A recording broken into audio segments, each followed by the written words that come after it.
คนผ่านในคือเธอคมเศร้ายิ่งเล่าซึ่งนั่งสู่ก็อันมามีเนื้อตากามปานสายเหมือนง่ายนกเสียวลำคือดีฮัดลัดมอกปันทักสู้ชีก็เลยดังบนเอาเยาตามบันทึกเศร้าสำเนาซึ่งนั่งสู่กวยเลยดังบนเนื้อแส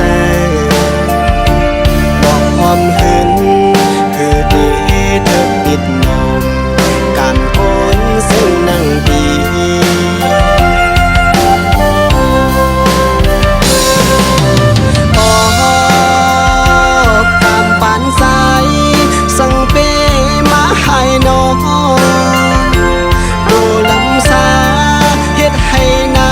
ส่วนแลมันคือกึ่งเธอตั้งสู่ตามปานนาง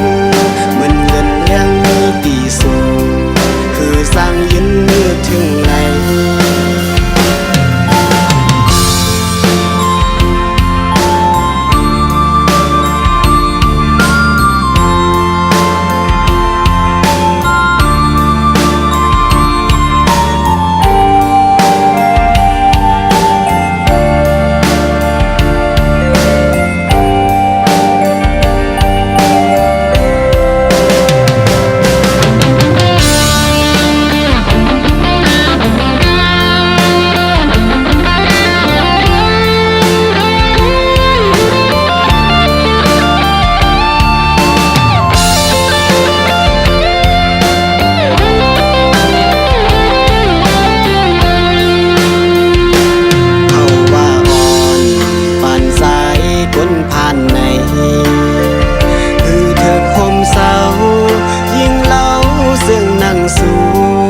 ก็อันมามีเนื้อตา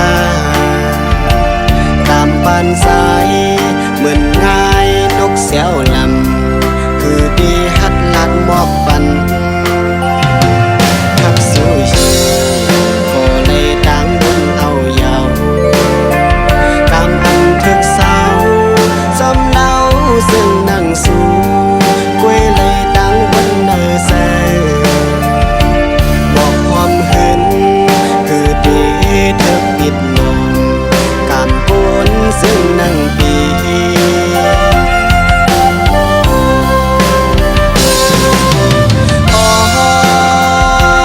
การปานสาย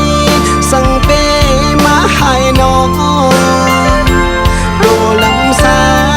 เฮ็ดให้หน้าส่วนแลมันคือกึ่งเธอตั้งสู่กำปานนางเหมือนเงินเลี้ยงมีตีสูงคือสร้างยืนมือถึงไหล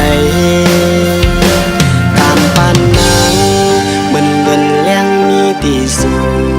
คือสร้างยืนมือถึงไหล